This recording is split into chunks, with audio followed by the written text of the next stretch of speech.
तस्वीर जो आप देख रहे हैं ये बादल फटने के बाद की तस्वीर है। फटा और एक साथ ये सारा पानी आया है।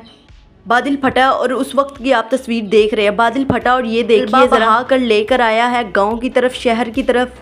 ये तस्वीर बनियाल की मैं आपको दिखा रही हूँ कि किस तरीके से ये बादल घर घर में कीचड़ और धूल को लेकर जा रहा है, शहर के अंदर घुस रहा है, सड़कों के अंदर किस तरीके से घुस रहा है, अपने साथ सब कुछ बहा कर ले गया। ये मलबा जब आगे बढ़ा तो देखिए उसके बाद की तस्वीर। ये घरों की हालत आप देख रहे हैं किस तरीके से इस तूफ़ान ने तबाही मचाई हुई है।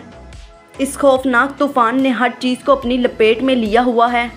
तीनों के तीनों ट्रक इसमें बह चुके हैं। सूरत हाल को अपनी आंखों से मुलाहिजा फरमा।